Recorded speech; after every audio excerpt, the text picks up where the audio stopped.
Okay, क्या क्या था डिस्कस करें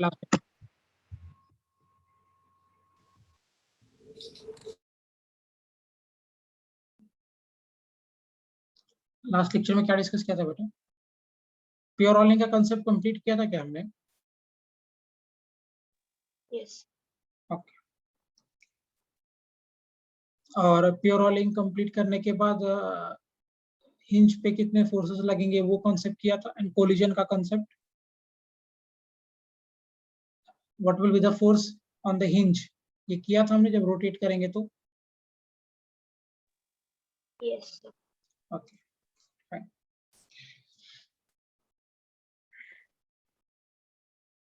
ठीक, will start discussing gravitation today, और रोटेशन का असाइनमेंट मैंने सेंड किया है, will get by today evening, तो आप वो सॉल्व करोगे, फिर उसके डाउट्स हम लोग डिस्कस करेंगे। ग्रेविटेशन अभी खत्म है, रोटेशन अभी खत्म नहीं हुआ है, रोटेशन अभी चलेगा, और उसके असाइनमेंट्स आप करो, और असाइनमेंट सॉल्व करने के बाद जो डाउट होगा मुझे पूछते रहो, वो हम लोग लेक्चर में डिस्कस करते जाएंगे। So by today evening you will get the assignment. Gravitation,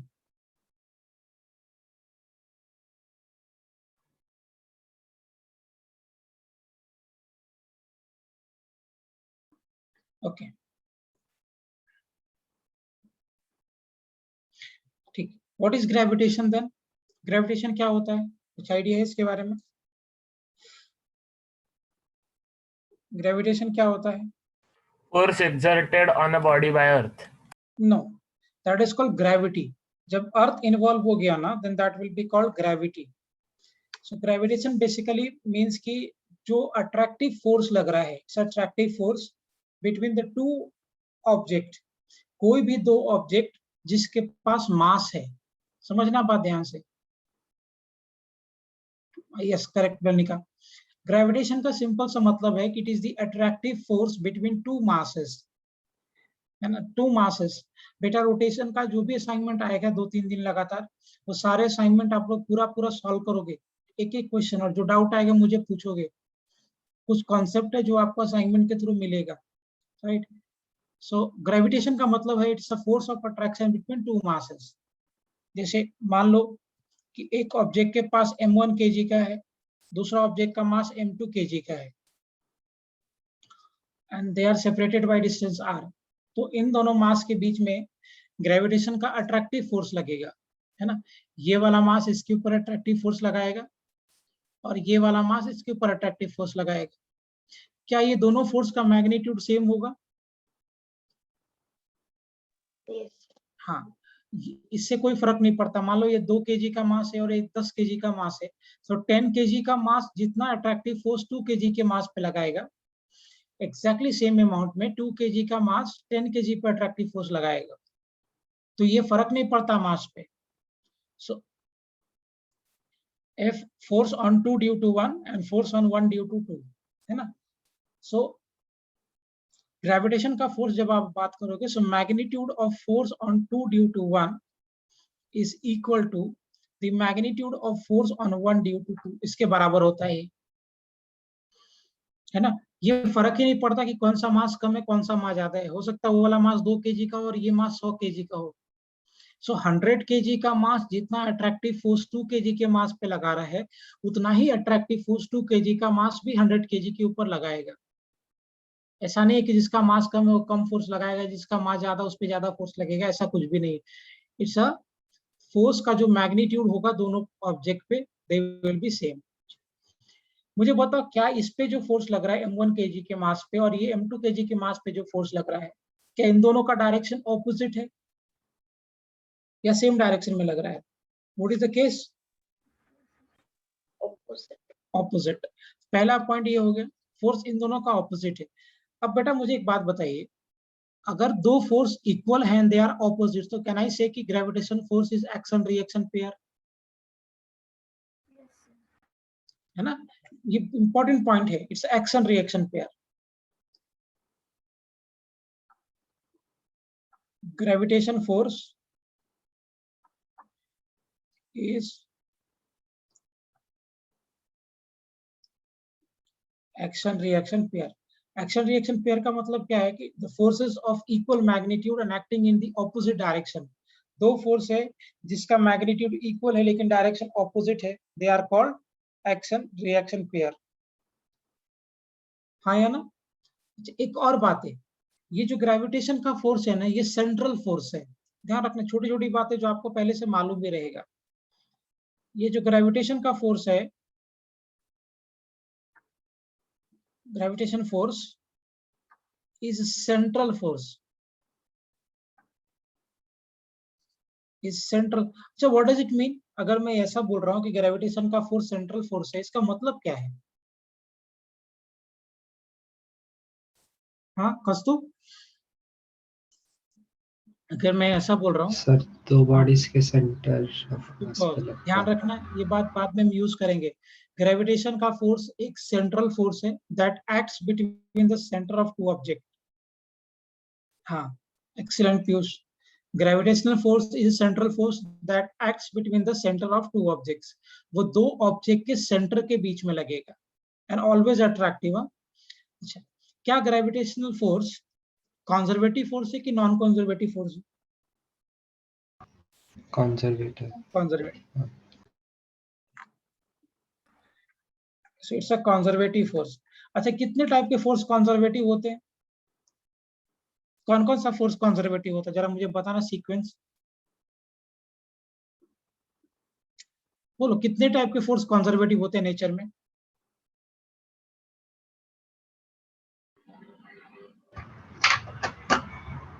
sir, gravitational force, spring force, electrostatic force, ये ओके, कंजर्वेटिव होते हैं। हाँ आगे। Gravitational force, electrostatic force, spring force, और constant forces, super constant force, और differential पर forces, perfect differential. Perfect differential, good Gaurav. हाँ, स्मृति ठीक है।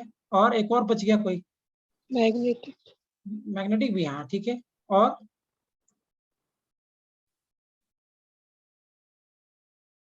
जेई एडवांस ने पूछा है बेटा, एक और बताओ जो मेन है, छूट रहा है तुम लोगों से। F X I cap plus F Y J cap के फॉर्मेट का फोर्स याद करो, मैंने डिस्कस किया ये बातें। Constant force, F X I cap plus F Y J cap plus F Z K cap के फॉर्मेट का फोर्स, और perfect differential, they all are conservative in nature. 2D और 3D, हाँ, 2D और 3D, 2D 3D anything will do. F X I cap plus F Y J cap plus F Z K cap, ये format का force, constant force और perfect differential, spring force, gravitational force, electrostatic force, magnetic force, they all are conservative in nature ना। और potential energy किसके लिए define करते हैं हम लोग? कंजर्वेटिव फोर्स के लिए कि नॉन कंजर्वेटिव फोर्स के लिए? कंजर्वेटिव। तो क्या ग्रेविटेशन के लिए पोटेंशियल एनर्जी डिफाइन करने का सेंस बनता है? Yes. हाँ, इसके लिए हम डिफाइन करेंगे। ओके, सो दोनों ऑब्जेक्ट पे फोर्स सेम लगेगा, एक्शन रिएक्शन पेयर है, gravitation force is central force, it's a conservative force. अब ये न्यूटन ने क्या बोला कि भाई ये जो दो ऑब्जेक्ट है इस पे जो फोर्स ऑफ अट्रैक्शन लग रहा है, this force of attraction is directly proportional to product of masses. ये दोनों मास के प्रोडक्ट के बराबर है, and this force of attraction is inversely proportional to square of the distance between them. जैसा कूलम्स लॉ था, product of charges and square of the distance between them. अगर आप इन दोनों को क्लब कर दोगे तो force will be directly proportional to m1 into m2 by r square, है ना। सो न्यूटन का पहला स्टेटमेंट था force is directly proportional to product of mass. तीसरा, सेकंड स्टेटमेंट था force is inversely proportional to the square of distance between them. Club कर दिया तो ये रिलेशन आ गया। अगर साइन ऑफ प्रोपोर्शनलिटी हटाओगे, एक कांस्टेंट ऐड करते हैं हम लोग, g m1 into m2 by r square. इस g को हम बोलते हैं यूनिवर्सल ग्रेविटेशन कांस्टेंट। इस g is called universal gravitation constant. फटाफट इसको बता के आगे निकलता हूँ। यूनिवर्सल ग्रेविटेशन कांस्टेंट, और सिंस ये ऑलवेज अट्रैक्टिव फोर्स है therefore we use minus sign, इसका एक माइनस साइन यहाँ लगा। जी का वैल्यू होता है 6.67 into 10⁻⁻11 newton metre square over kg square. Is it clear?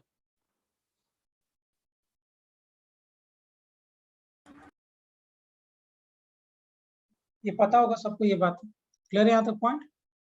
Yes. Okay, चलिए इसके बेसिस पे क्वेश्चंस करेंगे। सर 1 मिनट दिखाइए पिछला स्लाइड।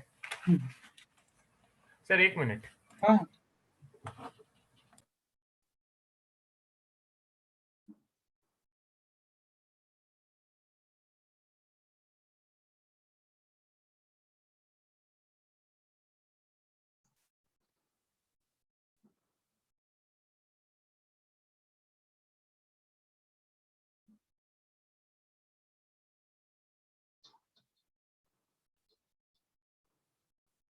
Done sir. चलो will start with simple question.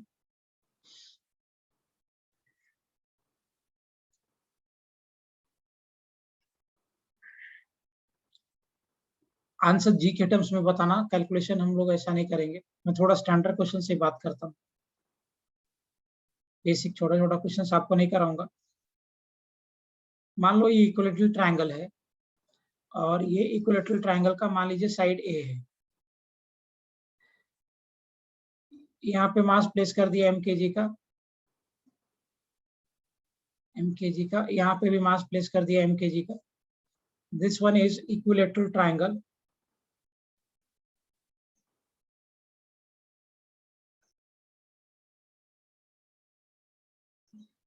ये A, this is B, this is C. आपसे पूछा जा रहा है find net force on mass placed at A. Find net force on mass placed at A.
Root 3 GMM, हाँ vertically upward, vertically upward बेटा प्लनिका, हाँ downward, correct. Cost good, नहीं cost तो तुम्हारा कैलकुलेशन रॉन्ग है। हाँ प्लनिका आपका सही है बेटा, डायरेक्शन अपने सही किया। अभी देख मुझे इस पे पूछ रहा है, तो ये बी वाला ऑब्जेक्ट इस पे अट्रैक्शन का फोर्स लगाएगा इस डायरेक्शन में F1, और ये भी ऑब्जेक्ट इधर फोर्स लगाएगा F2। So what will be the value of F1? That is gm square by a square. I'm not using minus sign क्योंकि मैंने ऑलरेडी डायरेक्शन दिखा दिया अपने। तो सिंस मैंने डायरेक्शन दिखा दिया है, हाँ सिंस मैंने डायरेक्शन दिखा दिया इसलिए मुझे माइनस साइन लगाने की जरूरत नहीं है। राइट, और again if will talk about F2, तो ये भी हो जाएगा gm square by a square। हाँ करेक्ट सोम, एक्सीलेंट। सो मुझे यहाँ से पता चल रहा है कि F1 is equal to F2 and that is equal to F पकड़ लेते हैं हम लोग इसको।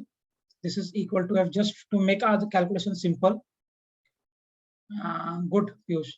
इक्विलेटरल ट्रायंगल है तो ये एंगल हो जाएगा 60 डिग्री। so इसका अगर आप रिजल्टेंट निकालोगे, सो रिजल्टेंट इस डायरेक्शन में हो जाएगा FR is equal to under root F square plus F square plus 2F into F into cos 60 degree implies कि रिजल्टेंट फोर्स हो जाएगा 2f square plus 2f square into cos 60 is 1/2.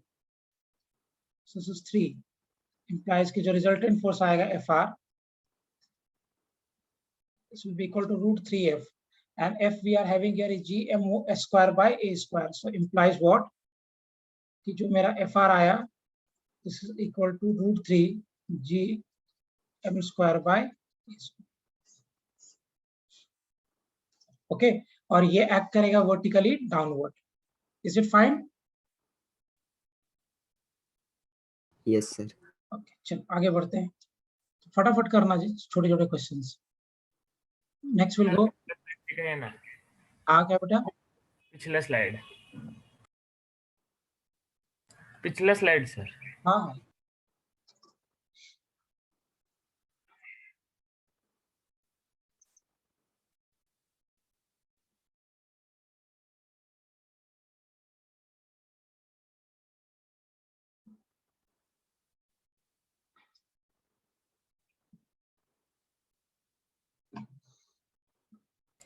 Done sir.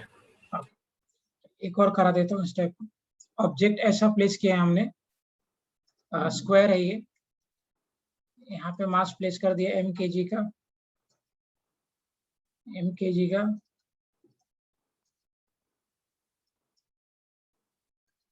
और इस square का side A दिया हुआ है, A B C D. Find net force on mass placed at A. Find net force on mass placed at A. करिए. Simple से पहले छोटा छोटा क्वेश्चन करेंगे, फिर आगे बढ़ेंगे.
चलो करूं मैं इसका कैलकुलेशन.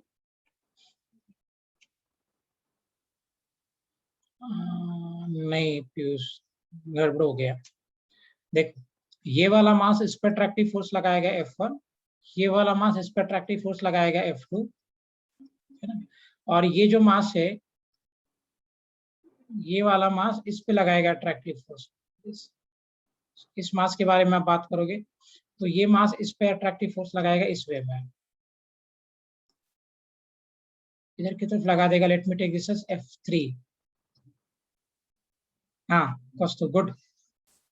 सो ये मास F1 का मैग्नीट्यूड कितना हो जाएगा बेटा? Correct प्रणिका, good. F1 कितना हो जाएगा?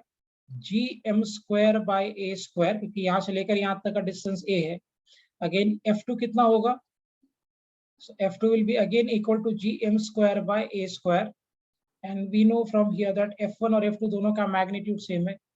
स्मृति का भी सही है. Good, super. ये डिस्टेंस अगर a हो गया, ये डिस्टेंस a हो गया, तो ये डिस्टेंस पाइथागोरस थ्योरम यूज करोगे तो √2a आएगा. सो इसको आप f से डिनोट कर लो. F3 कितना हो जाएगा, so this is equal to G into M square by root 2a का होल स्क्वायर, है ना, G into M square by root 2a का whole square implies what, and therefore we are getting from here that F3 is equal to G of M square by 2a square. हाँ गौरव, correct है ना। अभी आप देखिए F3, now ये F1 और ये F2 इस डायरेक्शन में है और इसके बीच का एंगल 90 डिग्री है, दोनों का मैग्नीट्यूड सेम है, तो लॉजिकल बात है जो इसका रिजल्टेंट होगा F डैश F1 और F2 का, वो इसी डायरेक्शन में लाई करेगा। तो पहले आप F डैश निकाल लीजिए, F डैश कितना होगा, under root of F square plus F square, because F1 और F2 दोनों का मैग्नीट्यूड सेम है, that is equal to F, implies what, F dash will be equal to root 2F, और F कितना था, G M square by A square, देखिए so F dash हो जाएगा root 2 G M square by A square। अभी ये F dash और ये F3 they are in same direction, तो अगर मैं इसका इक्विवेलेंट फोर्स निकाल दूं, F इक्विवेलेंट या F resultant whatever you say, इसका FR जो होगा that will be equal to F dash plus F3, so implies FR कितना हो जाएगा, root 2 G M square by A square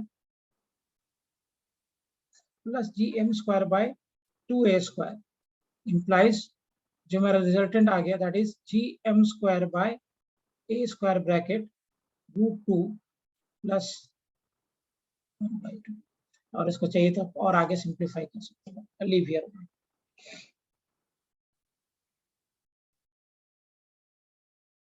fine, clarity है यहाँ तक पॉइंट? Yes sir. ओके, चलो आगे बढ़ते हैं। ये तो सिंपल प्रॉब्लम हो गया कूलम्स, इसके ऊपर ध्यान रखना बेटा, जैसा यहाँ प्रॉब्लम हम कर रहे हैं ना न्यूटन्स लॉ पे, डिट्टो ऐसा कैसा प्रॉब्लम इलेक्ट्रोस्टैटिक्स में होता है, सिर्फ मास की जगह पे चार्ज होता है और न्यूटन्स लॉ की जगह पे कूलम्स लॉ होते हैं, बाकी कुछ भी चेंज नहीं। तो ध्यान रखना ये हम एक्चुअली दो टॉपिक कर रहे हैं, एक तो ग्रेविटेशन और दूसरा इलेक्ट्रोस्टैटिक्स। डिट्टो ऐसे कैसे सवाल बनता है वहां पे, ओके। अगर मैं न्यूटन्स लॉ के बारे में डिस्कस करूं तो न्यूटन्स लॉ क्या बना हमारा, that it was F is equal to G M square by R square, यही था ना। अगर मैं इस न्यूटन स्केलर फॉर्मेट में मैंने लिखा, I am just ignoring the minus sign, मैं सिर्फ मैग्नीट्यूड पे बात करता हूँ।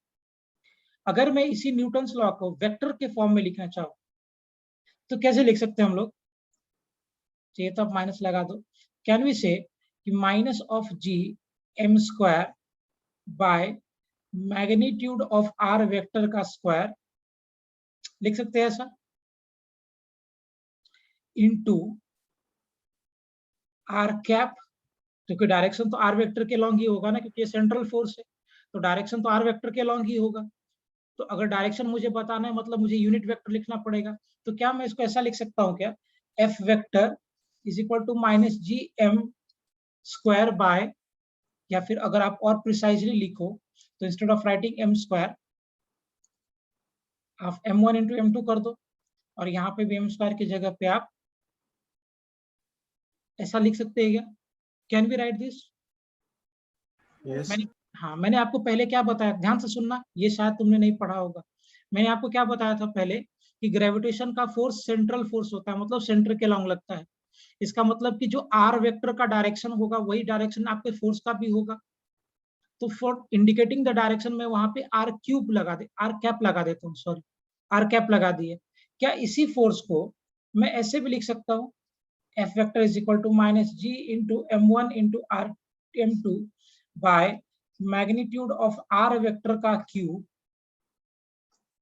इंटू,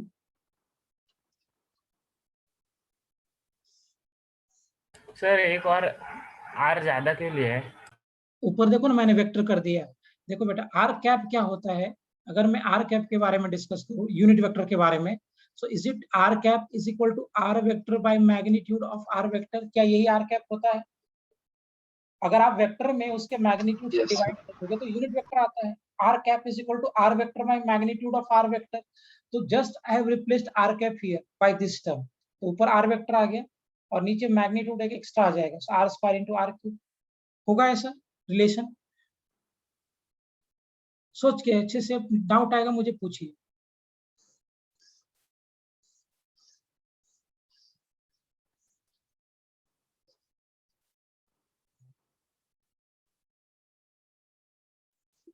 होगा ऐसा रिलेशन? यस और नो? मैग्नीट्यूड के बारे में अगर हम बात करें,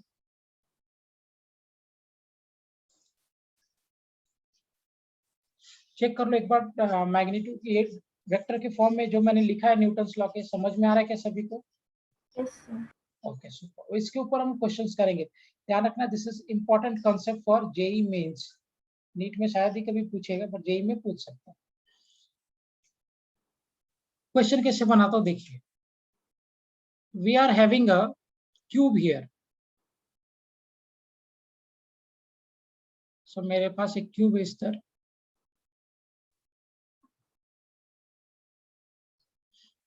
और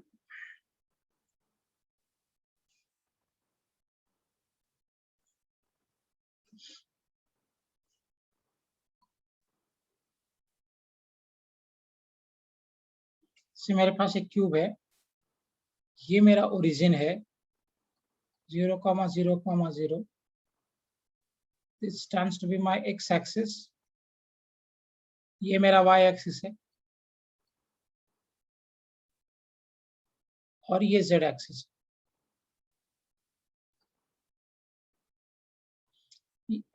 यहाँ पे मास प्लेस किया mkg।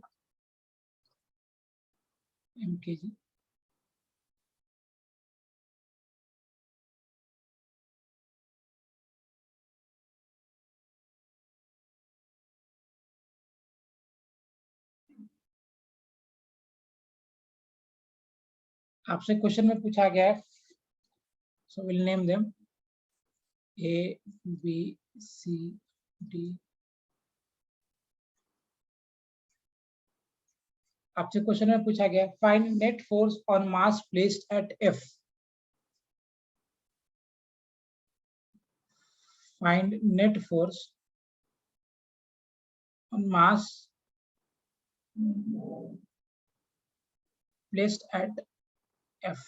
F पे जो मास प्लेस किया है वो कितना नेट फोर्स लगाएगा, वो आपसे पूछा गया है।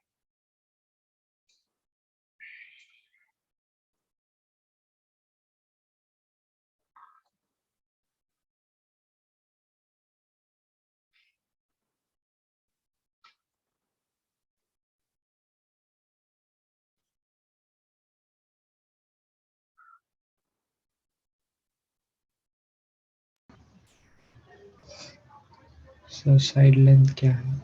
ये पकड़ लो, डाटा नहीं ले रहा हूं मैं, सिंपल ऐसे ही करेंगे।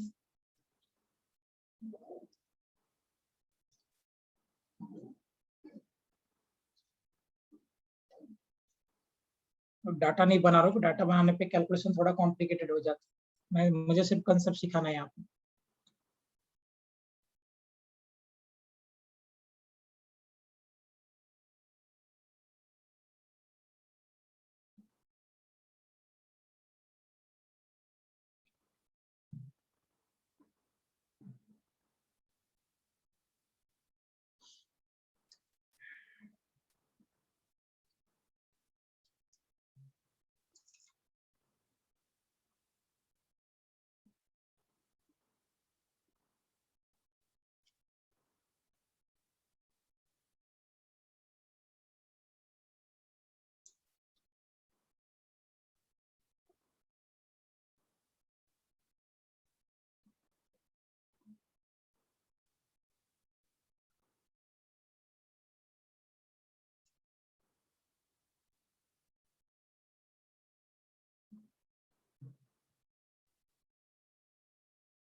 चलो करें discuss.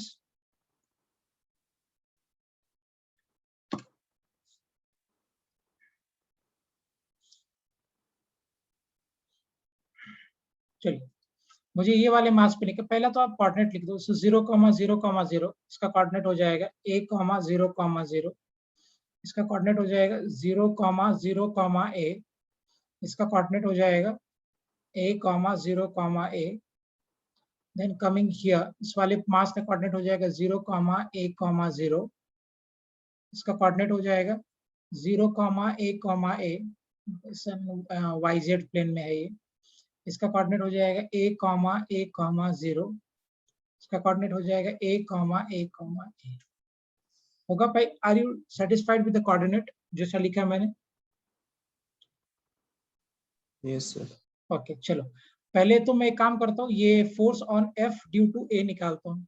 So force on F due to A, force on F due to A vector के फॉर्म में G into M square by, अभी देखो ये A हो गया और ये A हो गया, मुझे ये डिस्टेंस चाहिए, तो ये √2A हो जाएगा और ये A है, तो ये डिस्टेंस कितना होगा? Will it be equal to √3A? Yes, sir. है ना? G M square by A square into √3A का cube into AI cap x2 minus x1, क्योंकि यहाँ से पोजीशन वेक्टर निकालना है तो इसके लिए आप माइनस साइन यूज कर दोगे, क्योंकि ओरिजिन से हम निकालेंगे minus of AI cap plus AJ cap plus AZ cap J cap, ये हो गया AK cap, sorry AK cap. देखो जरा समझ में आ रहा है what I have done here? Analyse करके देखिए फिर आगे बढ़ते हैं। ओके देखते हो प्लनिका क्या आ रहा है। पहले मुझे बता, force on F due to A जो मैंने लिखा है इस वेक्टर के फॉर्म में, इस पे आप एग्री कर रहे हो सब लोग? क्योंकि यहाँ से लेकर यहाँ तक का ये डिस्टेंस हो जाएगा √3A, और ये वेक्टर अगर आप निकालोगे AF वेक्टर अगर होगा तो होगा A x2 माइनस x1 होता है ना, A माइनस 0, A माइनस 0 और A minus 0, so AI cap plus AJ cap plus AZ cap. Is it fine? Minus sign already हमने यूज कर दिया, क्योंकि अगर ये वेक्टर बाहर की तरफ जा रहा है लेकिन फोर्स तो अंदर की तरफ लग रहा है, so therefore it is better to use minus sign here. Clear हो रहा है पॉइंट कौस्तुभ? समझ में आ गई? Yes, sir. ओके चलो ए का काम खत्म, so this is job done. Now coming to B, force on F due to B minus of G M square, ये हो गया A और ये this will become what? √2A का होल क्यूब। सो अगर आप यहाँ से लेकर यहाँ तक वेक्टर लिखोगे this will become what? AI cap plus AJ cap plus 0K cap होगा। Force on F due to B, यहां से लेकर अगर मैं FB, आपको पता है ना कि कोई कोऑर्डिनेट, अगर आपका कोऑर्डिनेट ऐसा है x1 y1 z1 और दूसरा कोऑर्डिनेट ऐसा है x2 y2 z2, तो आप वेक्टर कैसे लिखते हो? मान लो ये A और ये B है, तो अगर मुझे यहाँ से इधर की तरफ वेक्टर लिखना है, सो AB वेक्टर कैसा होता है? Is it equal to x2 minus x1 of I cap plus y2 minus y1 of J cap plus Z2 minus Z1 of K cap. ऐसे लिखते हैं ना हम लोग वेक्टर के form vectors. Yes sir. Same चीज बस यहाँ कर, सेम चीज यहाँ कर रहा हूँ डिट्टो, एंड ये वन ऑफ द स्टैंडर्ड सवाल है, इलेक्ट्रोस्टैटिक्स में भी है ऐसा क्वेश्चन। देखिए सो ये हो गया force on F due to B। अब देखो बात करेंगे force on F due to C, इसका भी जॉब डन। इस पे आते हैं, force on F due to C, so this will become what? Minus of G m square by A square into what? 0 I cap plus AJ cap plus 0 K cap.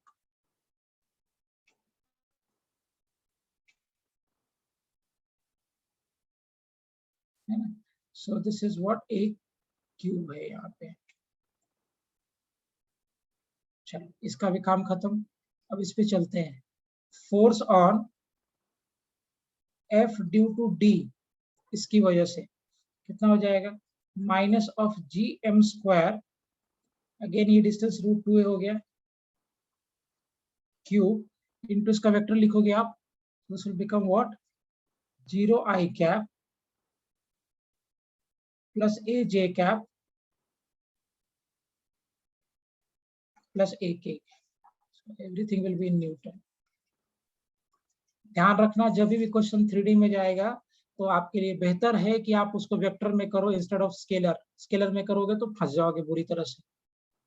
Okay done. अब कौन सा बच गया, इस पे ई पे आते हैं। सो फोर्स ऑन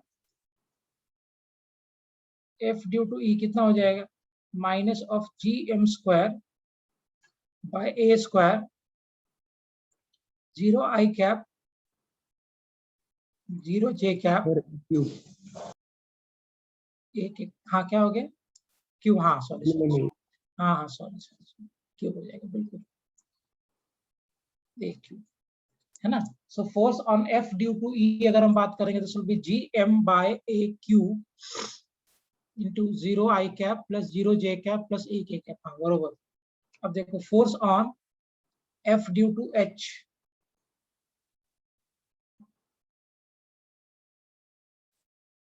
कितना हो जाएगा, minus GM square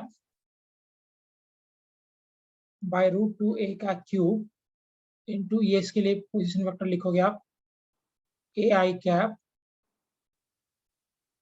plus 0j cap plus a k cap.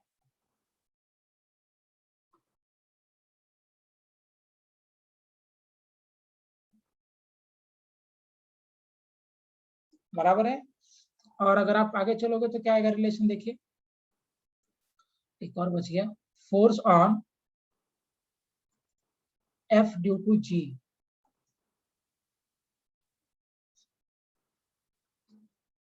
GM square by a cube ai cap plus 0j cap 0j k cap. Satisfied, agreed, सब लोग को क्लियर यहाँ तक पॉइंट। कैसे लिखा मैंने फोर्स F पे, सारे मास की वजह से आपको फोर्स लिख देना है बस F पे, जितने भी मासेस है ना क्यूब में, सारे मास की वजह से F पे आप फोर्स लिख दो। क्लियर हो गया। अब ये फोर्स मैंने वेक्टर के फॉर्म में लिखा है, क्या मैं इन सभी फोर्सेस को ऐड कर दूंगा, then will I get the net force on the mass which is placed at F। अगर Yes. Yes, sir.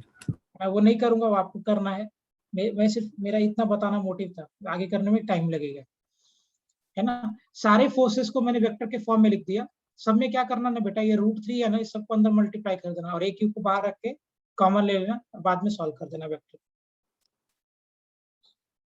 राइट।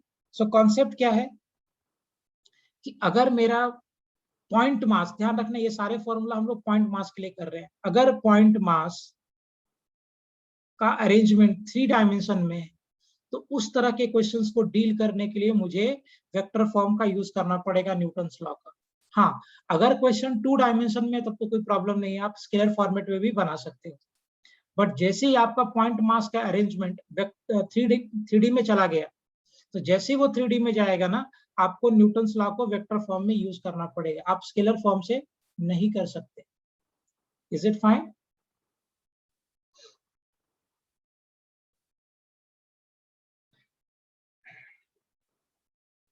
फिर नीचे क्यूब क्यों दिया? हाँ, क्यूब कहाँ पे क्यूब? ये वाला क्यूब पूछ रहे हो क्या? यस देखो फॉर्मूला देखो ना बेटा, यहाँ पे फॉर्मूला जो लिखा है हमने, आर कैप था ना, उसको हमने बाद में, अगर आप यहाँ पे कैप की जगह पे अगर आप वेक्टर करोगे तो नीचे क्यूब करना पड़ेगा। Yes sir that's what we are using here. पहले वो इसमें था स्केलर फॉर्मेट में, ये हो गया, ये हमने कैप के फॉर्म में लिखा, अभी मैंने यहाँ पे इसको वेक्टर के फॉर्म में लिख दिया। F vector is equal to minus GM1 into M2 by R cube, magnitude of R vector का cube into R vector. So आप ऐसे भी यूज कर सकते हो, ये जनरली हम यूज करते हैं जब हम 2D में सॉल्व करते हैं। ये वाला फॉर्मेट और ये वाला फॉर्मेट हम यूज करते हैं जब हमारा पॉइंट मास का अरेंजमेंट 3D में होता है। Okay sir. Is it clear to everyone? सभी को समझ में आ गया क्वेश्चंस?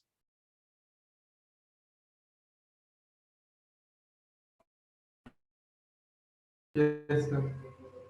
एक ही कराऊंगा, ज्यादा नहीं करेंगे। एक अगर समझ में आ गया होगा तो बाकी सारे खुद से बन जाएंगे, कुछ है नहीं इसमें। सिंपली आपको इसको वेक्टर के फॉर्म में फोर्सेस को लिख के सॉल्व कर देना है।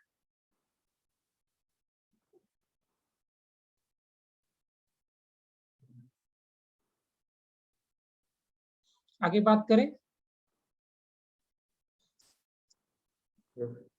चल नेक्स्ट। मान लो, अच्छा ग्रेविटेशनल फील्ड क्या होता है? What is gravitational field? Gravitational field क्या होता है? Is it gravitational force on unit mass? Unit mass पे जितना फोर्स लगेगा उसी को हम फील्ड बोलते हैं ना। यस और no? Gravitational field is equal to what? Gravitational force by unit mass. जैसे देखो आप, अगर मैं ग्रेविटी के बारे में बात करूं, जैसे टर्म ग्रेविटी आ गया, समझ लेना कि इसमें अर्थ इन्वॉल्व है। तो फोर्स कितना लगेगा? अगर मैं किसी भी मास के ऊपर बात करता हूं तो फोर्स कितना लगता है? मान लो एक अर्थ, ऐसे आप अर्थ एज्यूम कर लो, इसका मास आप me पकड़ लो, और यहां से कोई ऑब्जेक्ट एक ऊपर है या ऑब्जेक्ट इसके सरफेस पर रखा है अर्थ के, इसका मास स्मॉल m kg है और अर्थ का रेडियस मान लो r दिया हुआ है। तो इस पे ग्रेविटेशनल फोर्स कितना लगेगा? G into me by m into what? r square. ये लगेगा ना ग्रेविटेशनल फोर्स,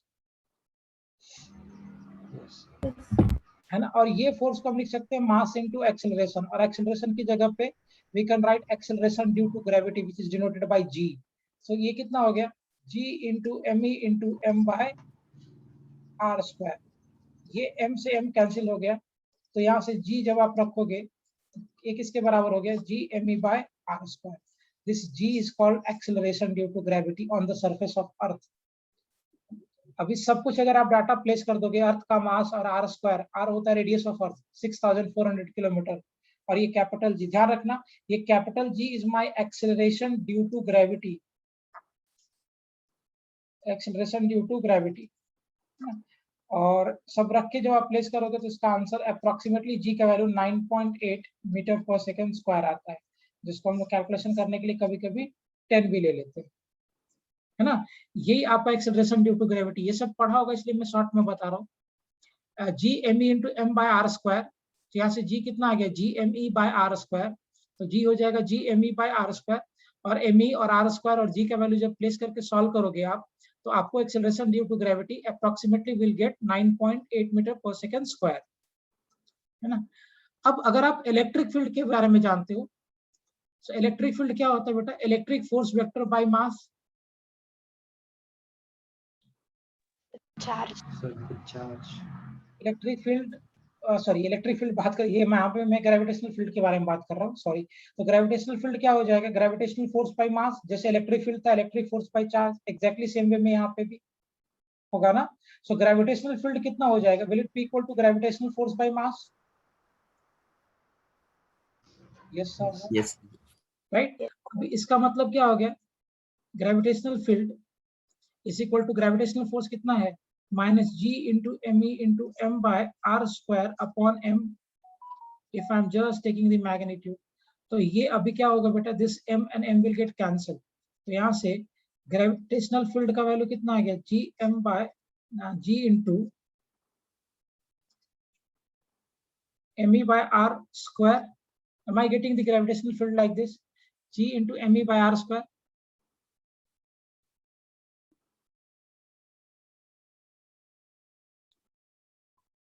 हो रहा है, G into M E by R square gravitational field है क्या ये? अब आप खुद देखो, ये जो ग्रेविटेशनल फील्ड बन रहा है, this is equal to what? इसको हम लोग, यही ग्रेविटेशनल फील्ड को जी भी बोलते हैं, एक्सेलरेशन ड्यू टू ग्रेविटी। देखो ना, दोनों का वैल्यू सेम है। So gravitational field is also equal to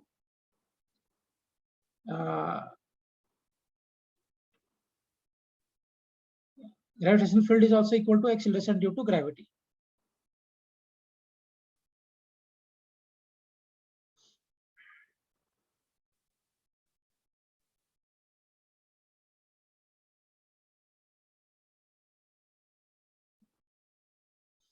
Is it fine? Clear है यहाँ तक पॉइंट सभी को? लिखिए, यहाँ तक शॉर्ट में लिख लो, फिर आगे बात करो। फिर कंसेप्ट कराता हूँ मैं ग्रेविटेशनल फील्ड का। बाद में आपको ये भी डिस्कस करेंगे हम कि एक्सेलरेशन ड्यू टू ग्रेविटी कैसे क्या चेंज होता है।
Done, shall I move ahead? Yes. सब छोटी छोटी बातें जो आपको ऑलरेडी मालूम होगा, इसके ऊपर भी हम चर्चा करना चालू करेंगे। सिर्फ मुझे इतना बताना है कि gravitational field is gravitational force by mass and that is equal to acceleration due to gravity. Fine, चलिए आपको फील्ड बताना है। फील्ड का मतलब होता है it's a force only on unit mass. Unit mass पे जो फोर्स लगेगा वही फील्ड होता है। तो मैं फील्ड ही निकलवाऊंगा आगे से, बस आप फील्ड में मास से मल्टीप्लाई कर लेना तो फोर्स आ जाएगा।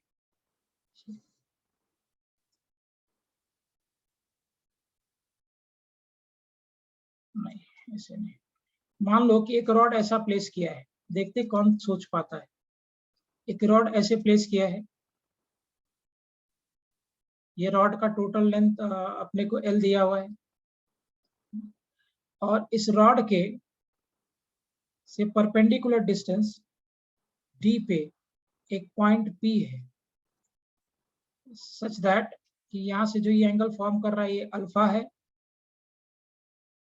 और ये एंगल फॉर्म कर रहा है ये बीटा है। सिमेट्रिक नहीं है, so this angle is beta.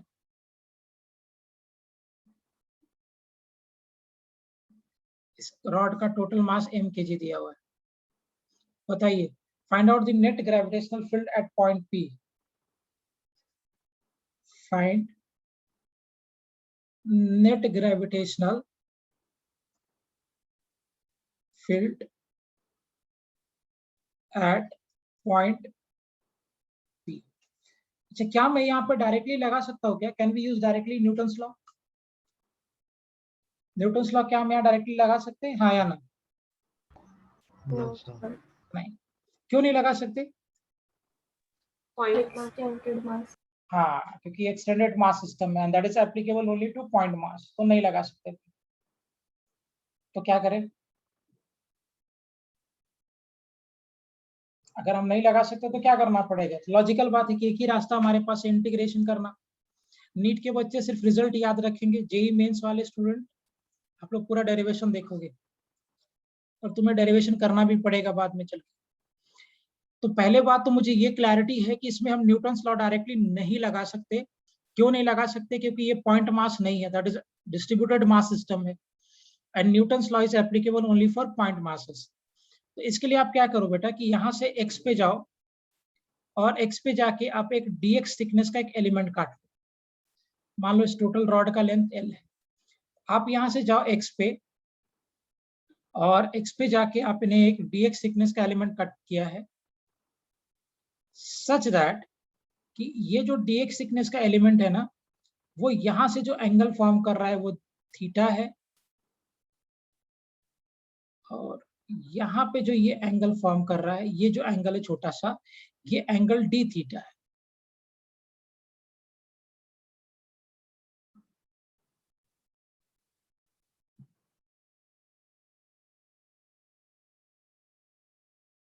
So, ये जो छोटा सा एंगल फॉर्म कर रहा है, दिख नहीं रहा डायग्राम में properly, so I'll draw this again.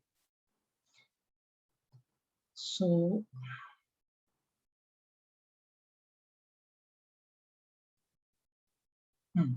ये जो छोटा सा एंगल फॉर्म कर रहा है, ये छोटा सा एंगल मेरा डी थीटा।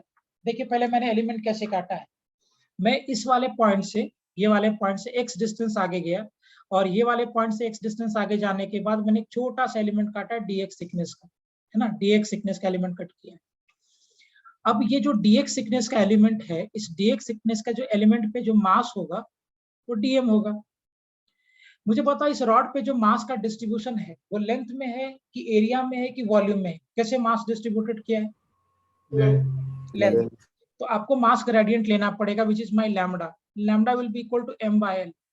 मुझे ये मास चाहिए dm थिकनेस पे, कितना हो जाएगा, मास ग्रेडियंट में यानी मास पर यूनिट लेंथ में आप इसके लेंथ से मल्टीप्लाई कर दो तो आपको इसका मास आ जाएगा, lambda into dl implies what we are getting, that dm is equal to m by l into dl होगा। तो इसकी वजह से अब ये खुद सोच के देखिए, ये d हो गया और x हो गया, तो अगर मैं पाइथागोरस थ्योरम से यूज कर दूं तो ये जो डिस्टेंस होगा will it be equal to under root of d square plus x square। तो इसकी वजह से जो इस डायरेक्शन में ग्रेविटेशनल फोर्स होगा, ये डायरेक्शन में df force in this direction, क्या वो df कितना हो जाएगा बेटा, will it be g into dm by d square plus x square का होल स्क्वायर। एक काम करो, instead of writing this f मैं फील्ड लिख रहा हूं तो I'll denote it by e, है ना, so I'll denote this by e। Exactly same way में हम इसको भी e से डिनोट कर लेंगे, हम लोग फील्ड निकाल रहे हैं। एग्री कर, और dl यहाँ पे जो ये लेंथ था dl that is was equal to dx, तो बेसिकली ये dx हो जाएगा मेरा, dl की जगह पे मैंने dx यूज किया था ना, तो dx हो जाएगा। एग्री कर रहे हो सब लोग, ये बात समझ में आ गया। सो d कितना हो जाएगा, will it be equal to g into m by l into dx by d square plus x square. बोलो सब लोग, एग्री कर रहा हो एक पॉइंट पे। Yes, sir. अब इस d का आप कंपोनेंट रिजॉल्व कर दो, so you will have to resolve the component of this d। तो इस डायरेक्शन में जो कंपोनेंट निकलेगा वो कितना हो जाएगा, d इंटू कॉस थीटा, और वर्टिकल डायरेक्शन में जो कंपोनेंट ब्रेक होगा वो कितना हो जाएगा, so be d into sine theta. तो कंपोनेंट ब्रेक डाउन कर लिया, तो जो ये इलेक्ट्रिक फील्ड इस डायरेक्शन में था d, उसका कंपोनेंट इस डायरेक्शन में हो जाएगा d cos थीटा हॉरिजॉन्टल, और वर्टिकल कंपोनेंट हो जाएगा d sin थीटा। हालांकि अगर ये सिमेट्रिक होता, मतलब अल्फा होता और नीचे भी अल्फा होता, तो d sin थीटा कैंसिल हो जाता, बट अल्फा और बीटा है मतलब अनसिमेट्रिक है, लॉजिकल बात है कि कैंसिल नहीं होगा। Okay, got the point. अब देखिए, अगर मैं आगे कैलकुलेट करूं हॉरिजॉन्टल डायरेक्शन में, इन हॉरिजॉन्टल EH कर देता हूं मैं, this is equal to g into m by l into dx upon x square plus d square into what we are having cos theta. अगर मैं हॉरिजॉन्टल निकालूं तो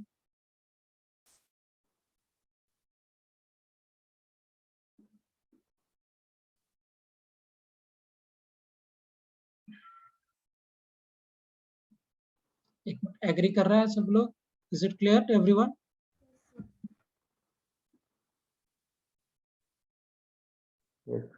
ओके, सो अभी दो वेरिएबल है, थीटा भी और एक्स भी, तो बेटर भी मैं एक्स को रिप्लेस कर लेता हूँ, इसको ऐसे रखते हैं।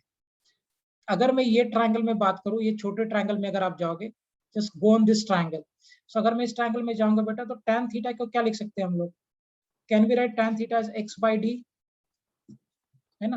तो यहाँ से बेसिकली मुझे क्या मिल गया, am I getting x is equal to d tan theta? इसको आप इक्वेशन नंबर 1 रख लो, keep this as equation number 1. So tan theta is equal to x by d, तो x कितना हो जाएगा, d tan theta. So we are having here x is equal to d tan theta. Differentiate कर दो दोनों side with respect to theta. So अगर आप differentiate कर दोगे तो क्या रिलेशन आ जाएगा, dx by d theta is equal to d into tan theta. So become what, d into tan theta by d theta. We are just differentiating both the sides with respect to theta. So x was d tan theta, मैंने दोनों side theta के respect में differentiate कर दिया, तो dx by d theta is equal to d tan theta by d theta, right. तो यहाँ से क्या रिलेशन आ जाएगा, that dx by d theta is equal to d into sec square. ये d अलग है, डिस्टेंस था, तो हम लोग यहाँ से dx को क्या लिख सकते हैं, d into sec square theta over d theta लिख सकते हैं क्या. अभी आप क्या करो कि ये वाले इक्वेशन में x के वैल्यू को रिप्लेस कर दो और ये वाले में dx के वैल्यू को रिप्लेस कर दो यहाँ पे. सो हॉरिजॉन्टल इलेक्ट्रिक फील्ड कितना हो जाएगा, gm by l into d sec square theta into d theta into cos theta by d square plus d square into tan square theta.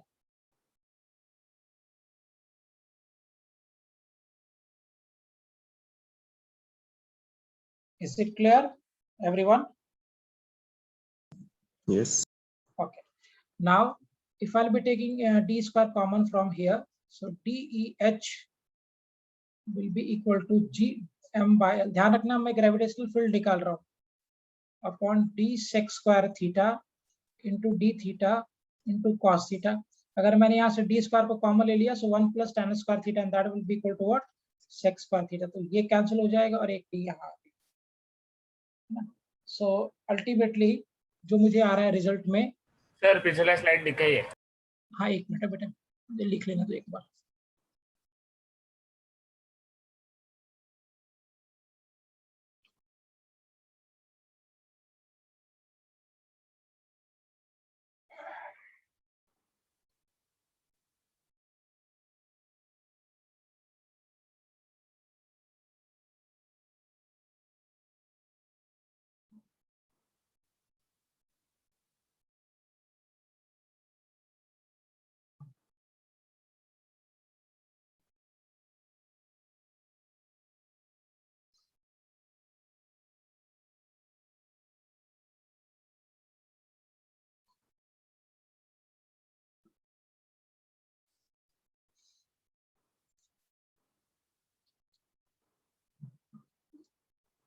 Done sir. सो ये result आ जाएगा, calculation अच्छे से देखते चलो. सो ये रिजल्ट आ गया मेरे पास. अच्छा बोलो थीटा का लिमिट बोलो क्या है, कहाँ से कहाँ होगा, minus beta cell. Super, excellent. So integrating this from minus beta to alpha और ये 0 टू EH इंप्लाइज का इंटीग्रेशन हो जाएगा EH GM. I am not using minus sign here. cos theta का इंटीग्रेशन हो जाएगा minus of sine theta, sorry cos theta का integration होता है simply sine theta and from minus beta to alpha implies कि जो मेरा आएगा वो GM by L into D bracket sine alpha minus of sign minus beta. Sine alpha sign minus beta will B minus sign beta, so minus minus मिलके plus हो जाएगा. So this will become what, GM by LD bracket sin alpha plus sin beta. This will be equal to, ध्यान रखना मैंने minus sign use नहीं किया क्योंकि मैंने ऑलरेडी डायरेक्शन दिखा दिया है. This will be towards rod. अगर आप डायरेक्शन नहीं दिखाओगे तो आपको माइनस साइन यूज करना पड़ेगा कैलकुलेशन. मैं प्रेफर नहीं करता हूँ माइनस साइन यूज करना. मैं प्रेफर करता हूँ कि डायरेक्शन दिखा दूं और उसके बाद उसको स्केलर के वे में करो without using minus sign. Is it clear, everyone?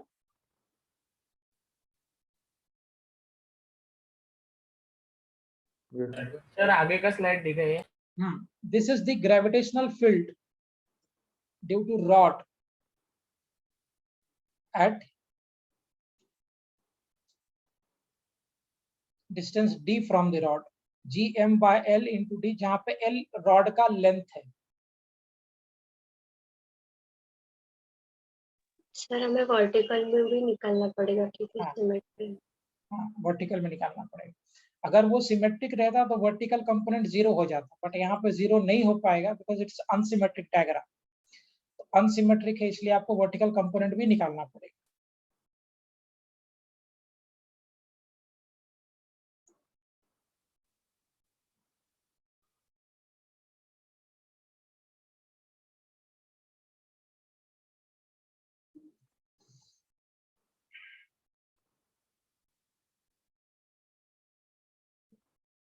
Done with this.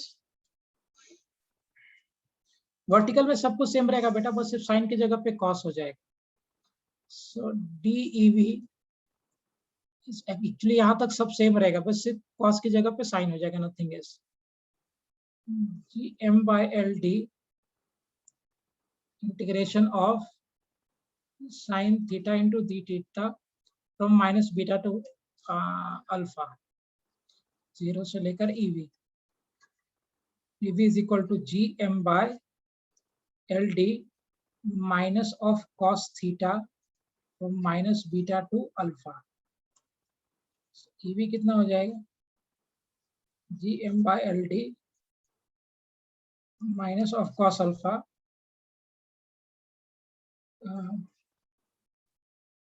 cos beta ही हो जाएगा.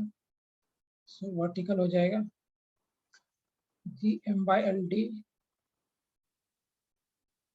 cos beta minus of cos alpha.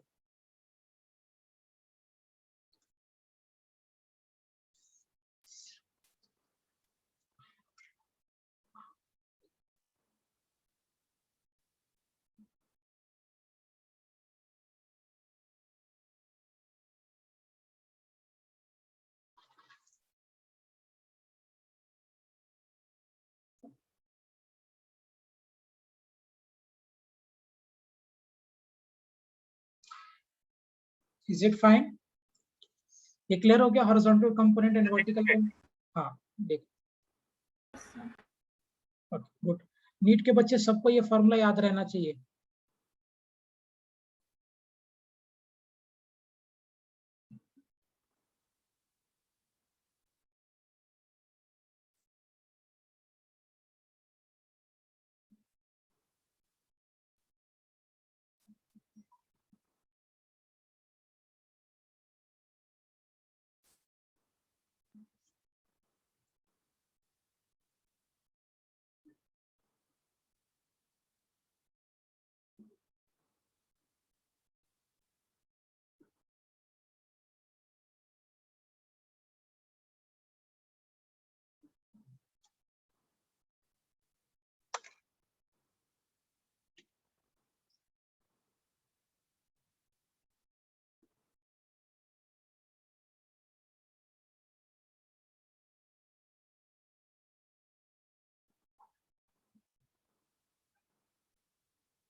हो गया. Shall I move ahead?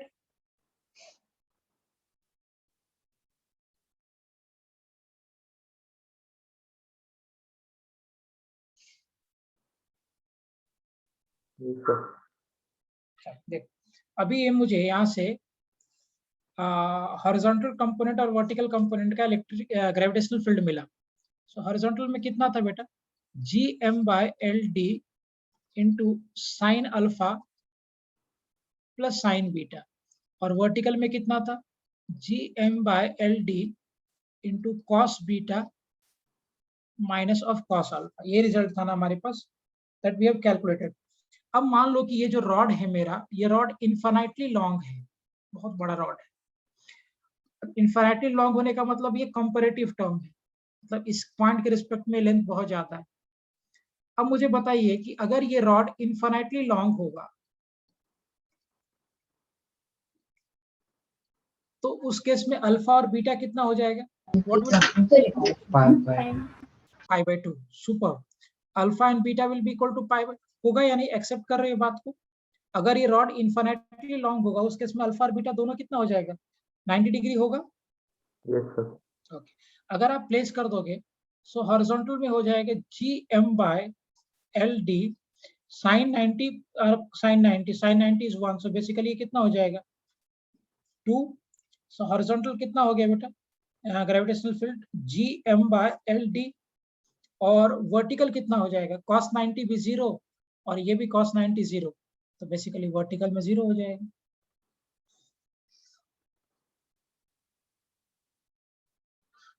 हाँ या ना? सो अगर ये रॉड आप इन्फिनिटली लॉन्ग ले रहे हो तो इन्फिनिटली लॉन्ग रॉड के लिए लॉजिकल बात है कि हॉरिजॉन्टल और ये वर्टिकल में से वर्टिकल 0 हो जाएगा और हॉरिजॉन्टल हो जाएगा GM by LD.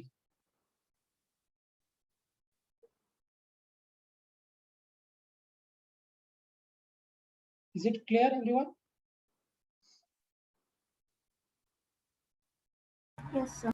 ओके. अब मान लो कि ये जो पॉइंट मैं ले रहा हूँ यहाँ पे सेकेंड केस में, ये पॉइंट यहाँ पे ना लेके ये पॉइंट में इसके सामने ले रहा हूँ यहाँ पे. इन्फिनिटली लॉन्ग नहीं है पॉइंट, यहाँ पे मेरा पॉइंट बी. अब मुझे इसका इलेक्ट्रिक फील्ड ग्रेविटेशनल फील्ड चाहिए एक्चुअली. तो इस केस में अल्फा कितना हो जाएगा? What will be alpha in this? Alpha कितना हो जाएगा? 0 होगा. और बीटा आपको ऑलरेडी पता है. सो क्या आप वहां पे रख के रिलेशन निकाल सकते हैं? Alpha will be 0 and beta will be that. So आप चाहिए तो यहाँ पर बस तुम्हें ऐसे करके कुछ भी पूछा जा सकता है. They will ask you anything. मान लो ये रॉड इन्फिनिटली लॉन्ग रहता और इन्फिनिटली लॉन्ग रॉड के यहाँ पे मुझे निकालना रहता, तो कैसे करते? ये रॉड इन्फिनिटली लॉन्ग ही है. Sir beta pi by 2. हाँ, बीटा पाई बाय 2. अल्फा इस केस में Alpha 0. हाँ, अन बीटा पाई बाय 2. चलो प्लेस कर देंगे हम लोग यहाँ पे. सो हॉरिजॉन्टल कितना हो जाएगा? Will it be equal to GM upon LD. एक तो 0 हो गया और एक sin 91 हो जाएगा. ये आ जाएगा रिजल्ट. अगर हम वर्टिकल के बारे में बात करें, सो अगर आप वर्टिकल के बारे में बात करो तो वर्टिकल पे कितना हो जाएगा? बट फिर से 0 होगा. अब एक चीज आप नोटिस करो, कितनी बार पता नहीं जेई ने पूछा हुआ है क्वेश्चन. Sir minus GM. हाँ, माइनस साइन मैंने पहले ही बोला ना कि मैं ऑलरेडी डायरेक्शन दिखा रहा हूँ इसलिए माइनस साइन यूज नहीं कर रहा हूँ. अगर आप कंफ्यूज हो रहे हो, Sir, cos alpha. cos alpha. cos alpha यहाँ पे एक एंगल 90 डिग्री होगा. cos अल्फा हो गया मेरा Cos 0 1. cos 0 1. हाँ, बराबर बराबर बराबर. यह वर्टिकल 0 नहीं होगा, वर्टिकल कंपोनेंट भी आ जाएगा. तो यहाँ पे वर्टिकल कंपोनेंट कितना आ गया? Is it equal to GM by LD. आएगा ये रिजल्ट?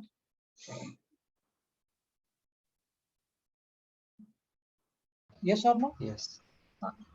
वैसे कुछ भी कर सकते हैं हम लोग, कुछ भी खुद बना सकता हूँ मैं, कुछ भी क्वेश्चंस कर सकते हैं. बस अपने को कॉन्सेप्ट पता होना चाहिए. अगर ग्रेविटेशनल फील्ड चाहिए तो हॉरिजॉन्टल में होता है GM by LD sin alpha plus sin beta, और वर्टिकल में होता है GM by LD cos beta minus cos alpha. बस. अब जहां पे पूछेगा अकॉर्डिंगली आप एंगल एडजस्ट करो और प्लेस कर दो इक्वेशन में to get gravitational field. Is it clear? समझ में आ गया कॉन्सेप्ट सभी को? कैसे निकालेंगे? सर. हाँ. सर वो अल्फा बीटा पाई बाय 2 कैसे होगा? आप इमेजिन करो ना बेटा, सार्थक इमेजिन करना एक बात. Good question. मान लो ये रॉड इन्फिनिटली लॉन्ग है. यहाँ से मेरा अल्फा ऐसे डिस्टेंस d था और इधर से एंगल अल्फा फॉर्म कर रहा था और इधर का एंगल बीटा था. अब एक बात मुझे बताओ, अगर मैं जैसे जैसे ऊपर जाता जाऊंगा क्या ये एंगल बढ़ता जाएगा? सार्थक, ये इस एंगल हम मेजर कर रहे थे ना, दिस वाज द एंगल. मुझे बताइए जैसे जैसे हम ऊपर जाते जाएंगे क्या ये एंगल भी इंक्रीज होता जाएगा? Yes. अब मुझे बताओ सार्थक, इन्फिनिटली लॉन्ग का मतलब ये इन्फिनिटी पे है, तो जब ये इन्फिनिटी पे होगा तो ये वाला जो लाइन होगा क्या ये ऑलमोस्ट पैरेलल हो जाएगा इसके, कि उसको इन्फिनिटी पे जाके मीट करना है? Yes. सो अगर ये पैरेलल हो गया इसके, इम्प्लाइज व्हाट कि इसके साथ जो ये एंगल फॉर्म करा, ये एंगल कितना बनेगा बेटा? 90 degree. That's what I am saying, है ना?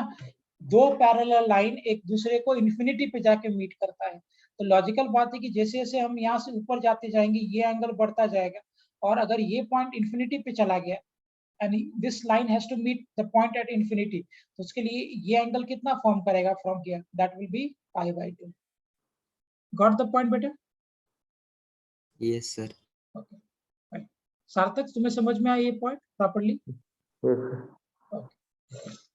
नेक्स्ट, ये हो गया कॉन्सेप्ट।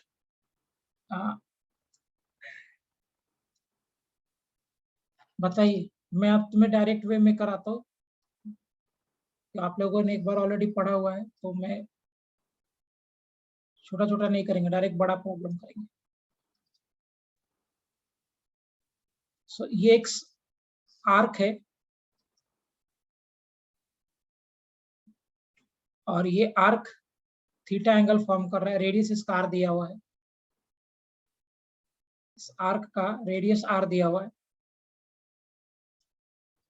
और इसका मास m kg दिया है। बताइए, electric field at centre, sorry gravitational field at centre,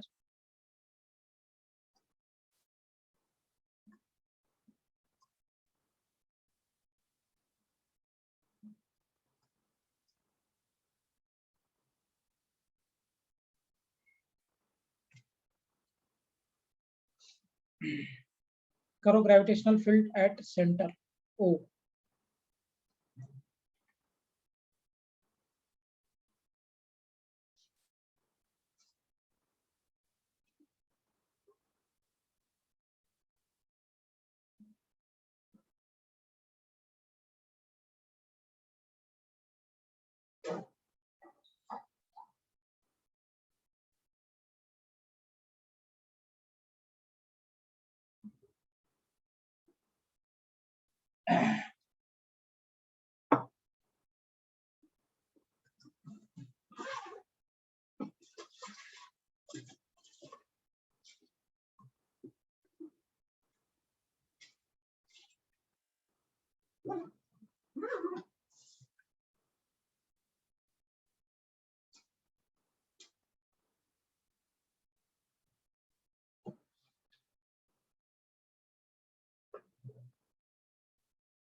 Previous slide, so okay.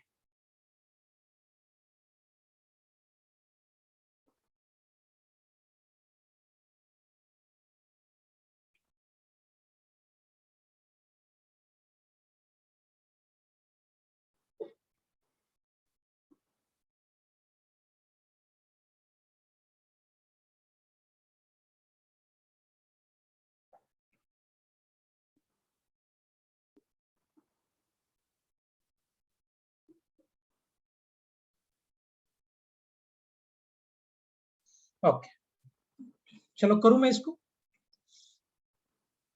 देखिए, सबसे पहला आप काम क्या करो, डिफरेंट, कि तुम यहां से एक वर्टिकल लाइन इस पे प्लॉट करो,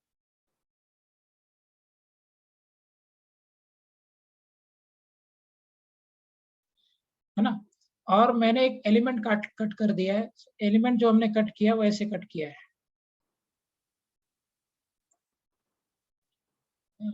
बहुत छोटा सा एलिमेंट काटेंगे। सो यहां से हम अल्फा एंगल पे जा रहे हैं और अल्फा एंगल पे जाके एक बहुत छोटा सा एलिमेंट एंगल काटा डी अल्फा का। तो पहले तो मुझे एक बात बताइए कि इसमें देखो कैसे कट किया, यहाँ से हम अल्फा पे गए हैं, तो यहाँ से हम अल्फा पे जाके एक बहुत छोटा सा एलिमेंट काटे डी अल्फा। पहले तो मुझे एक बात बताइए कि यहाँ पे जो मास डिस्ट्रीब्यूट किया मैंने, वो लेंथ में किया है, एरिया में किया है कि वॉल्यूम में किया है? लेंथ में। इसका आर्क लेंथ कितना हो जाएगा? What will be its arc length? R theta. Super. So implies कि इसका जो लैम्डा हो जाएगा will it be equal to m into R into theta,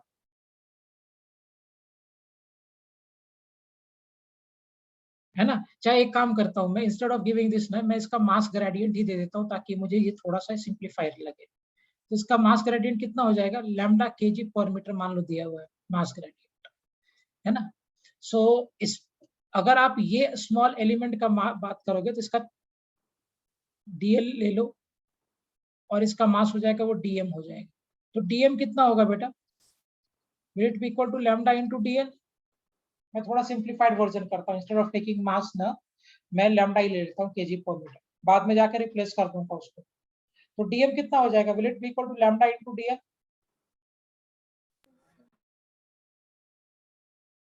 होगा। Dm will be equal to lambda into dl. Agree कर रहे हो इस पॉइंट पे? Yes sir. अच्छा, अब मुझे एक बात पता है, theta is equal to arc length by radius. So can I say कि d alpha is theta upon arc length is dl upon radius कितना हो जाएगा आर। तो क्या मैं यहां से बोल सकता हूं कि dl is equal to R into d alpha?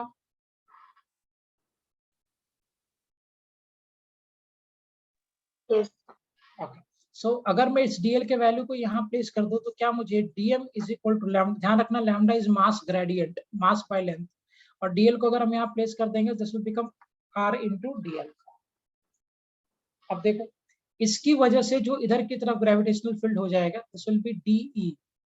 तो डी बेसिकली कितना होगा अगर आप प्लेस कर दोगे तो d will be equal to g, minus sign में इग्नोर कर रहा हूँ क्योंकि डायरेक्शन मैंने ऑलरेडी दिखा दिया।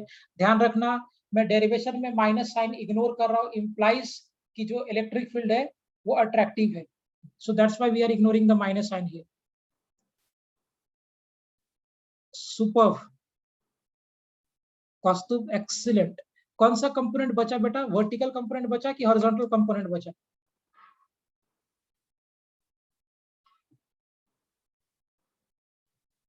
एक्सीलेंट, जबरदस्त, बहुत बढ़िया।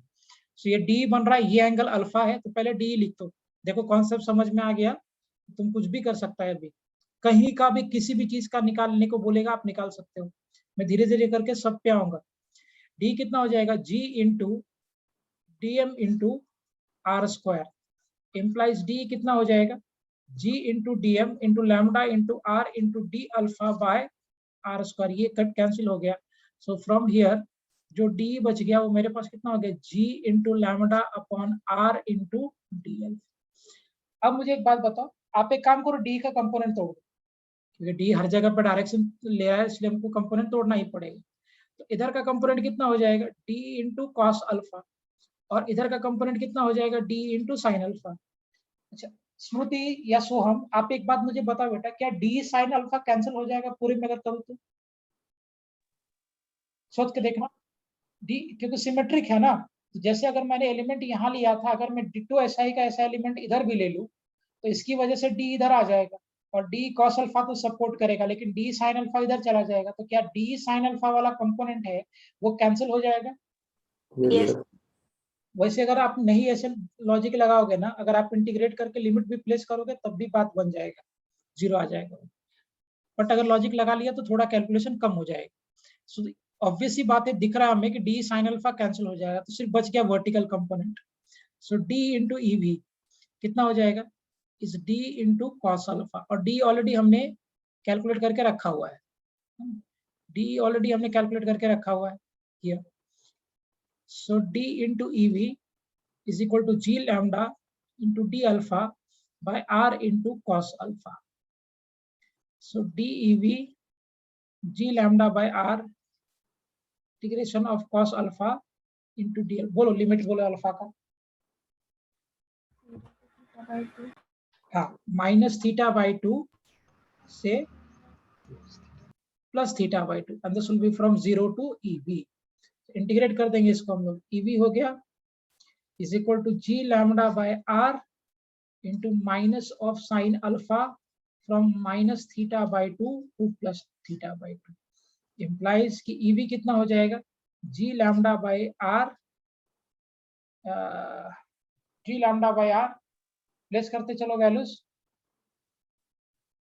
साइन अल्फा है ना इंटीग्रेशन, कॉस अल्फा ना, सॉरी क्या कर रहा हूँ मैं, बार बार डिफरेंशिएशन का फॉर्मूला लिख दे रहा हूँ। सो ये हो गया sine alpha, this will become sin theta by 2 minus of sin minus theta by 2, so हो जाएगा प्लस में। so EV कितना हो गया, 2g lambda by r into sin, है ना, EH तो जीरो हो जाएगा, हॉरिजॉन्टल जो होगा इसका यहाँ लिख देता हूँ मैं, EH will be जीरो, सिर्फ वर्टिकल ही बचेगा। और वर्टिकल में जो इसके पास ग्रेविटेशनल फील्ड आया सेंटर पे आर्क की वजह से, वो आर्क की वजह से सेंटर पे ग्रेविटेशनल फील्ड कितना आ जाएगा 2g lambda by r into sine theta by 2।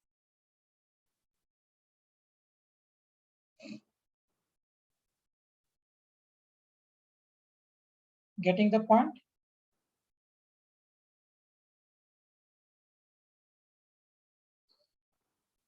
Yes, sir. Okay, so good result.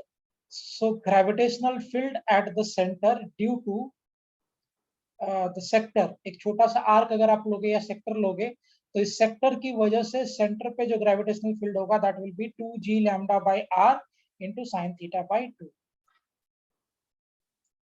अब मुझे एक बात बता दो, अगर मेरा ऐसा कुछ स्ट्रक्चर होगा लाइक दिस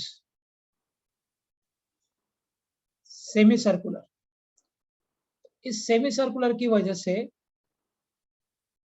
इसके सेंटर पे रेडियस r दिया हुआ है, कितना होगा ग्रेविटेशनल फील्ड? सेमी सर्कुलर की वजह से सेंटर पे ग्रेविटेशनल फील्ड कितना होगा?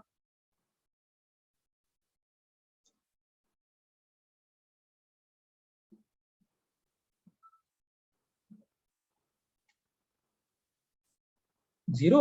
वर्टिकल कंपोनेंट का समेशन होगा सर। हाँ सिर्फ कितना होगा? वर्टिकल, हॉरिजॉन्टल नहीं होगा बेटा, वर्टिकल ही होगा, लेकिन कितना होगा? सार्थ गलत है बेटा आपका, जीरो नहीं होगा। 2g lambda bye 2। Piyush are छूट रहा है तुम्हारा। हाँ पीयूष का सही है। नहीं श्रुति तुम्हारा भी, स्मृति आपका भी गलत हो गया। देखो क्या रिलेशन था कि जो आपका ग्रेविटेशनल फील्ड था वो कितना था 2g lambda by r into sine theta by 2। अब मुझे बताओ अगर ये हाफ सेमी सर्कल होता ना, कौस्तुभ क्या कर रहा है तू? गलत है। अगर ये सेमी सर्कल होता मतलब यहाँ पे थीटा इज इक्वल टू पाई होता ना भाई। अब खुद सोच के देखो, अगर मैं ये सेमी सर्कल ले लूं तो थीटा का मतलब कितना हो गया, इज इट इक्वल टू पाई? सो अगर ये पाई के बराबर हो जाएगा थीटा तो प्लेस कर दीजिए यहाँ पे। सो ईवी कितना हो गया 2g लैम्डा बाय r। अच्छा तुम मास के टर्म में लिख रहे हैं, हाँ ठीक है। 2g lambda by r into sine of pi by 2। Sine pi by 2 का मतलब हो गया sine 90 and this is equal to 1। तो बेसिकली जो मेरा वर्टिकल आ गया ये कितना आ गया 2g। सो वर्टिकल आ गया वो कितना हो जाएगा 2g लैम्डा बाय r। चाहिए तो आप लैम्डा को रिप्लेस कर सकते हो, lambda will be equal to m by pi r अगर आप ऐसे प्लेस करोगे तो। सो वर्टिकल डायरेक्शन में कितना आ जाएगा 2g m by pi r into r। So implies कि वर्टिकल में आ गया 2g m by pi r square. ये भी चलेगा, हाँ ठीक। स्मृति का अभी सही हुआ, कौस्तुभ का भी हाँ सही। तुम मास के टर्म में लिख रहा था ना, good. Is it clear everyone?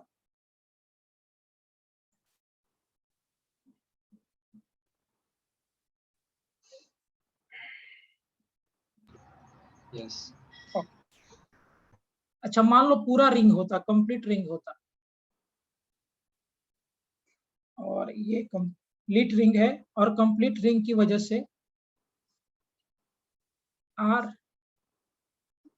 Mass m kg, complete ring की वजह से उसके सेंटर पे क्या, हाँ गुड, जीरो। यहाँ पे तो हॉरिजॉन्टल तो पहले से जीरो होता है, यहाँ पे टोटल ग्रेविटेशनल फील्ड जीरो हो जाएगा इस केस में।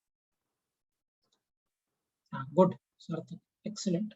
तो ग्रेविटेशनल फील्ड इस केस में जीरो हो जाएगा। अब देखिए मैं आपको क्या सजेस्ट करूंगा ना, ये सब फॉर्मूला रखने से अच्छा है कि आप सिर्फ ये ध्यान रखना 2g lambda by r sine theta by 2, और इससे हम कुछ भी निकाल सकते हैं। तो रिंग की वजह से उसके सेंटर पे कितना होगा, सेक्टर की वजह से कितना होगा, वो सब हम इससे कैलकुलेट कर सकते हैं। एक्सिस वाला कॉन्सेप्ट अगले लेक्चर में करेंगे, आज नहीं हो पाएगा वो टाइम। एक क्वेश्चन दे देता हूँ फॉर होमवर्क, आप लोग ट्राई करना, फिर अगले टाइम बात करेंगे इस पर। मान लो एक सेक्टर है, सेक्टर ऐसा प्रीवियस स्लाइड। Yes sir.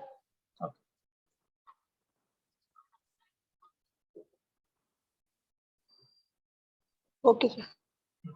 मान लो एक सेक्टर है, सेमी सर्कल है, और ये सेमी सर्कल का रेडियस आर दिया, और देखते हैं कौन कर पाता है। सब लोग अटेम्प्ट करना है इसको।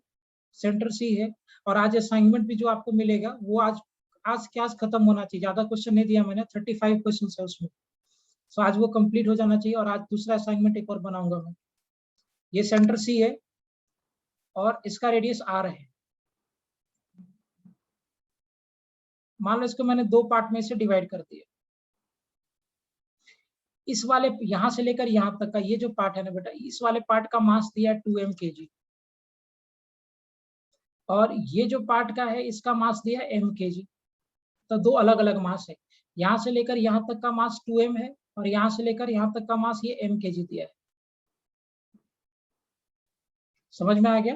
मतलब total mass 3m kg uniformly distributed नहीं है, नॉन यूनिफॉर्म डिस्ट्रीब्यूशन है। From here to here mass uniformly distributed है 2m kg का, और यहां से लेकर यहां तक मास यूनिफॉर्मली डिस्ट्रीब्यूटेड है m kg का। आपसे पूछा गया find gravitational field at the centre. Find. Sir ये रिंग ही है ना? हाँ, रिंग। अभी डिस्क कहाँ किया हमने, रिंग ही तो पढ़ा है। सेंटर अब सेमी सर्कल। समझ में आ गया क्वेश्चन? ये थोड़ा अच्छा सवाल है। ये जो सेक्टर है ना, ये सेक्टर का यहां से लेकर यहां तक का ये वाले पार्ट का मास दिया हुआ है 2m, और ये पार्ट का मास दिया हुआ है m। आपको इस मास अरेंजमेंट की वजह से सेंटर पे ग्रेविटेशनल फील्ड बताना है। क्लियर हो रहा है पॉइंट? क्वेश्चन समझ में आ गया? Yes sir. हाँ ओके सर। एंगल 90 है। हाँ बेटा 90 है ना, ये पूरा हाँ सेमी सर्कल उसका ये हाफ बोला है, तो लॉजिकल बात है, ये एंगल भी 90 और ये एंगल भी 90। समझ में आ गया प्रणिका? ओके ठीक है, ठीक है। आज का लेक्चर क्लियर हो गया सभी को? Is it clear to everyone? Yes.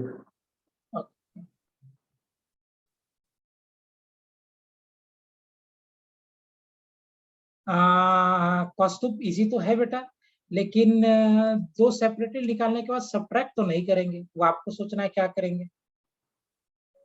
नहीं वो तुम सोचो स्मृति, हॉरिजॉन्टल नहीं होगा इसमें, जैसे पहले नहीं था। आप एक बार ट्राई करो खुद से। कौस्तुभ इजी है? हाँ ऐड करना है, बिल्कुल करके देखना। ये स्टैंडर्ड क्वेश्चन है और जेई का आया हुआ सवाल है। इजी तुम्हें अभी लग रहा है because you have done the concept, but ये इतना आसान नहीं है। ओके फाइन, क्लैरिटी है सभी को यहाँ तक? Yes sir. ओके ठीक। Will wind up for today. अगले लेक्चर में, कल के लेक्चर में हम लोग आगे बात करेंगे। असाइनमेंट जो दिया है वो आज सॉल्व कर लेना सब लोग। फाइन।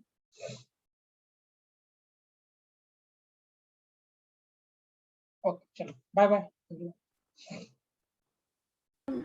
Bye.